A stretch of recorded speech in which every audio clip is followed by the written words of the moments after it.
Ma'am this is thank you. Ma'am congratulation for you. Hey guys, welcome to Papa's Story. What? Papa's Story? Yes, Papa's Story. It's a startup for alternative career. Okay, and on this Papa's Story, we are searching for alternative career for the aspirants, those who are preparing for government exams, right? For those candidates, Papa's Story is born. Okay, तो guys आज का जो interview है काफ़ी interesting होने वाला है, ठीक? क्योंकि जो मैम हमारे साथ जो बैठी हुई है, ठीक है, वो मैम आईएएस बन चुकी है, ठीक है। जो एस्पिरेंट्स ORN और मुखर्जी नगर में रहते हैं, उनका सपना होता है आईएएस बनने का, और मैम आईएएस बन चुकी है। तो let me introduce Meenakshi ma'am, okay, on papa's story for the interview and welcome on papa's story. तो मैम मैं ये पूछना चाह रहा था आपसे कि जब आपको पता लगा कि आपको सर्विस मिल रही है आईएएस का सर्विस, आई थिंक आपको ये कब पता लगा मैम? ये 2 दिन पहले पता लगा सर? तो 2 दिन पहले पता लगा मैम। तो मैम आपका फर्स्ट रिएक्शन कैसा था? कि मतलब जब सर्विस एलोकेशन लिस्ट आया था तो उससे पहले ही हम लोग को एक आइडिया लग जाता है कि सर्विस क्या मिलने वाला है। तो मतलब रिजल्ट डिक्लेयर होता है तो उसमें जो PDF में रैंक वाइज जो रैंक होते हैं, तो एज पर वैकेंसी मतलब आप लोग को पता लग जाता है कि हाँ, कि हम लोग को क्या सर्विस मिलने वाला है। तो आपको ऑलरेडी आइडिया हो चुका था? हाँ, ऑलरेडी आइडिया हो जाता है, लेकिन ये है कि यूपीएससी का जब लिस्ट आया तो एक कंफर्मेशन मिला, तो वो बहुत खुशी था कि फाइनली यूपीएससी ने बोल दिया है। क्योंकि ऐसा होता है कि यूपीएससी जब तक वो कंफर्मेशन नहीं आता है तो डर लगता है बोलने में कि हाँ क्या सर्विस एलोकेट हुआ है क्या नहीं हुआ है। तो जब वो आया तो बहुत ज़्यादा सेटिस्फेक्शन था कि फाइनली यूपीएससी ने ऑफिशियली बोल दिया। तो मतलब कंफर्म हो गया। कंफर्म हो गया। तो वो क्योंकि कुछ लोग कैंडिडेट है जो एक मतलब पॉइंट मार्क्स से डिफरेंस से भी लोगों का नहीं होता, क्योंकि एक मार्क्स पे लोगों का 10 रैंक अप डाउन हो जाता है, तो प्रेफर्ड सर्विस नहीं मिल पाती है। तो अगर यूपीएससी कंफर्म कर देता है तो श्योर हो जाता है बंदा कि मतलब मिल गया, तो सर्विस कंफर्म हो चुकी है, तो आई सर्विस मिल गई। तो आपने अपनी फैमिली में किसको बताया था सबसे पहले? सबसे पहले मेरी सिस्टर, क्योंकि मेरे साथ ही थी उस टाइम पे, तो मैं उसी के पास गई। मैंने बोला कि जो ऑफिशियल सर्विस एलोकेशन लिस्ट होती है वो आ चुकी है। तो they were like very happy. Then she told everybody else कि आपने नहीं बताया, आपकी सिस्टर ने बताया? हाँ, मम्मी पापा को उस टाइम पे मैं अपने घर पे नहीं थी, तो अच्छा। मम्मी पापा को भी ऐसा था कि तो मतलब रियल रिएक्शन आपको पता नहीं लग पाया? हाँ, स्टेटस डाला, क्योंकि मैंने बोला ना कि वो थोड़ा सा आइडिया रह जाता है पहले से कि क्या एलोकेट होने वाला है क्या। तो फिर उन्होंने भी स्टेटस से ही देखा, मैंने उनसे भी नहीं बताया। मैम ये जो लवासना ट्रेनिंग के लिए आप लोग जा रहे हो, तो मैम वो ट्रेनिंग कब स्टार्ट होगी आप लोग? ट्रेनिंग बस अब 1 हफ्ते में हो जाएगी। It will my reporting that is 30 जुलाई और ट्रेनिंग स्टार्ट होगी 1 अगस्त से। तो मैम ये जो लवासना में आप लोग जा रहे हो, तो वहाँ पे कितने टाइम पीरियड के लिए मतलब आप लोग रहते हो फाउंडेशन कोर्स में? Foundation course will be of 3 months. Okay. ये रहेगा अगस्त से लेकर नवंबर तक। नवंबर 3 की शायद हम लोग का जो सेरेमनी रहेगी ग्रेजुएशन टाइप्स वो अच्छा जी, होगा फाउंडेशन कोर्स का। हाँ, तो वो फाउंडेशन कोर्स करेगा। उसके बाद फिर हर एक की जो सर्विस के according people will be divided and they will go to the respective academies, और वहाँ पर भी ट्रेनिंग होगी। फिर वो फेज़ 1 की ट्रेनिंग ऐसे ऐसे चलता है। और तो मैम ये जो ट्रेनिंग होती है वो मतलब कितने साल चलती है? जो आईएएस का जो सर्विस है उनका मतलब ट्रेनिंग कब खत्म हो जाता है एग्जैक्टली में? ट्रेनिंग में लगभग 2 साल लग जाते हैं। 2 साल? हाँ, फर्स्ट पोस्टिंग आने तक 2 साल लग जाते हैं? लेकिन ये रहता है कि उस बीच में प्रोबेशनर की तरह आप डिस्ट्रिक्ट में पोस्टेड हो जाते हो ऑलरेडी 1 साल के बाद। लेकिन जो ट्रेनिंग का फेज़ ख़त्म होता है that will be for 2 years। 2 years का होता है। तो मैम ये आईपीएस का भी 2 इयर्स का होता है क्या? Not really sure about it, but मुझे लगता है कि सारे सर्विसेज का 2 इयर्स का होता है फर्स्ट पोस्टिंग आने तक। मैम आप लवासना जा रहे हो, तो मैम आप कितना एक्साइटेड हो लवासना जाने के लिए? मतलब क्या प्रिपरेशन कर रहे हो आप कि मतलब लवासना जा रहे हो? मतलब फ्रेंड सर्कल आपके चेंज हो जाएंगे पूरा? मुझे लगता है कि यूपीएससी में अगर मुझे किसी चीज़ में मोटिवेट किया तो वो लवासना वाला फेज़ ही है।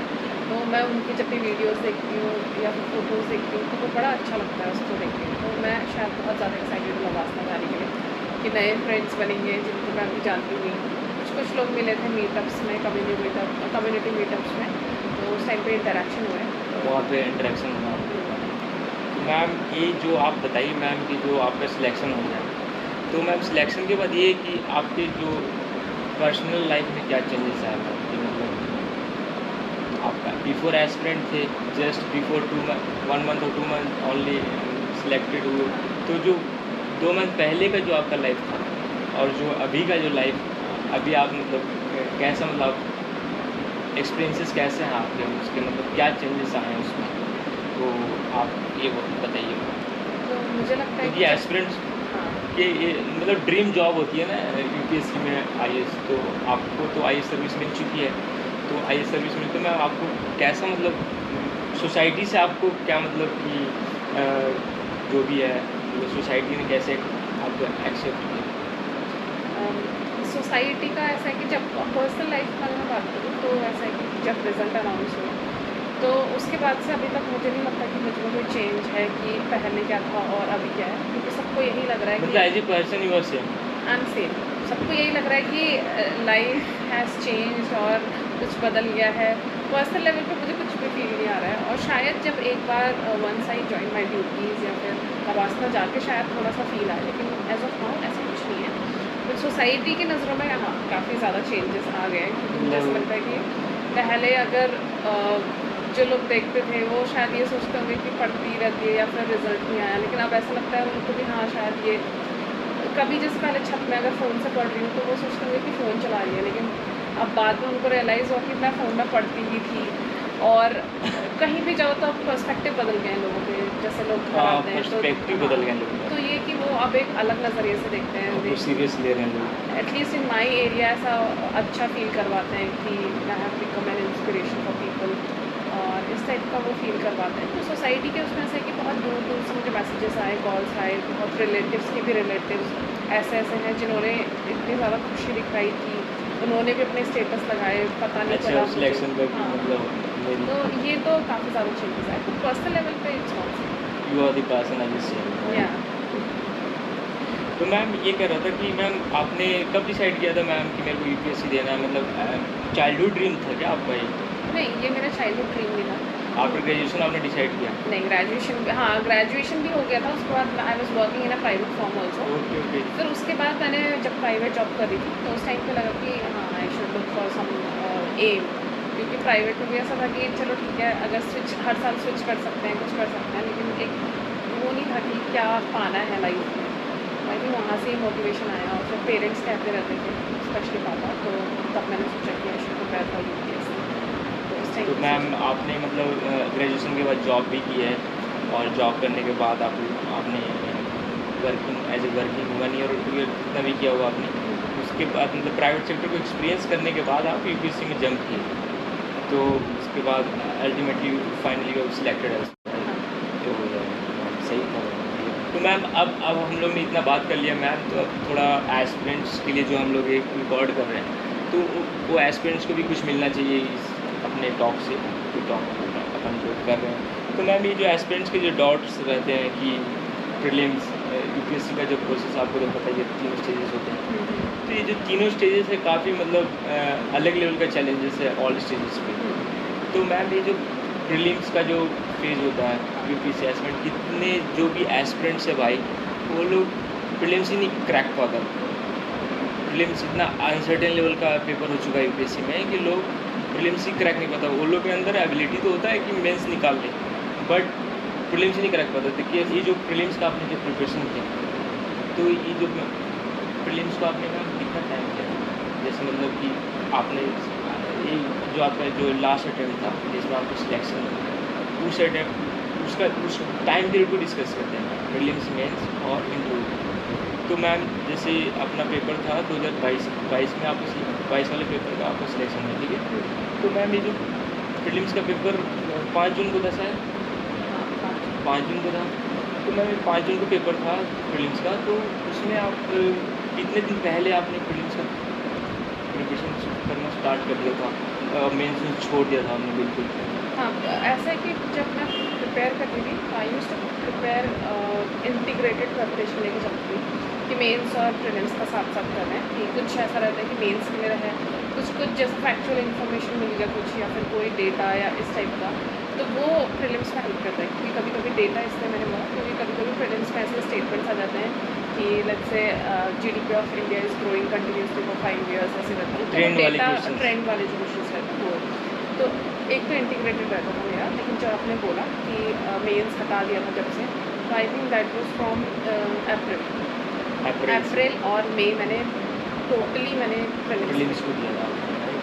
तो मैम जब आप प्रीलिम्स दे के आए थे तो जस्ट आफ्टर गिविंग प्रीलिम्स मतलब द नेक्स्ट डे आपको क्या लग रहा था मेरा क्लियर हुआ कि नहीं प्रीलिम्स? ऐसा मतलब कुछ अनसर्टेनिटी थी कि आपकी, कि मतलब कि आप कंफर्म थे कि मेरा प्रीलिम्स इस बार निकल रहा है, I am ready for I have to give for 2022? तो मैम क्या था मैम, आपका अनसर्टेनिटी था क्या आपकी प्रीलिम्स? जब मैं प्रीलिम्स देकर आई, मतलब वेरी डे जिस दिन प्रीलिम्स था 5 जून को, तो उस दिन शाम को मैं अपने फ्रेंड के साथ बैठ कर डिस्कस कर रही थी एंड आंसर की?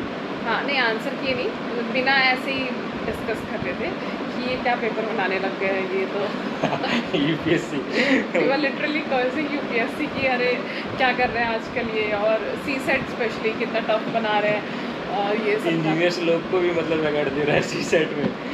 हाँ मतलब ऐसा है कि सी सेट में देख के ऐसा लगता है हो जाएगा, मैं ऐसा करती थी तो, लेकिन बाद में बहुत ज़्यादा टाइम कंज्यूमिंग होने लगा।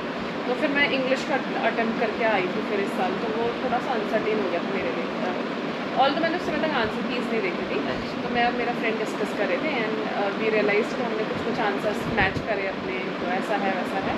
फिर उस रात भी मैंने शायद आंसर की मैच नहीं किया। हाँ, क्योंकि डिस्कस करने के बाद मैं लेट ही आई फिर घर। अच्छा। फिर नेक्स्ट डे जब मैंने देखा तो मुझे ऐसा लग रहा था कि शायद मेरा सिलेक्शन हो जाएगा पहले से। तो हाँ, तो मेरा ऐसा था कि जब मैं अपने मार्क्स काउंट करी थी तो my range was from 92 to 102। Okay. तो मुझे ऐसा लगा कि ठीक है, पेपर जिस लेवल का है उस हिसाब से इतने में मेरा सिलेक्शन। प्रीलिम्स क्लियर हो रहा है, मेंस के लिए मैम?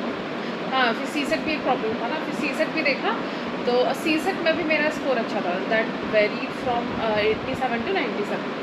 तो इतना था तो मुझे लगा कि ये तो बहुत सही, कोई दिक्कत नहीं। हाँ, ये प्रीलिम्स स्टेज पे आपको कोई दिक्कत नहीं हुआ, right? Although I was afraid, क्योंकि सी सेट में इस साल मैंने कॉम्प्रिहेंशन के भी अटेम्प्ट किए थे, तो उनका आंसर कोई शॉर्ट नहीं बता पाता था कोचिंग वाला, तो इसलिए थोड़ा सा डाउट हो रहा था। अच्छा, आपको भी डाउट हो रहा था? हाँ नहीं, अभी जब 90 प्लस आ रहा है सी सेट में तो कैसे 67 से कम हो जाएगा, but I was still afraid कि होगा। अच्छा। ऐसा लगा था। अच्छा, थोड़ा सा डर था आपको प्रीलिम्स में। तो मैम अपना शायद 2022 का जो प्रीलिम्स था उसका रिजल्ट शायद 15-19 दिन में आ गया था, 18-19 दिन। हाँ 18-19 दिन में आ गया था, आई थिंक 22 जून को आया था। 22 जून को आ गया था। हाँ, तो रिजल्ट देने में तो भाई यूपीएससी काफ़ी आगे है, फास्ट रिजल्ट देता है, बट वही है। तो मैम जो अब प्रीलिम्स का हम लोग बात कर लिए मैम, तो जो अब मेंस का है, तो मेंस आपने जो सितंबर में था शायद लास्ट ईयर, तो उसके लिए मैम आप कितने घंटे आपने इंक्रीज कर दिए थे स्टडी आवर्स, मतलब मेंस के दौरान?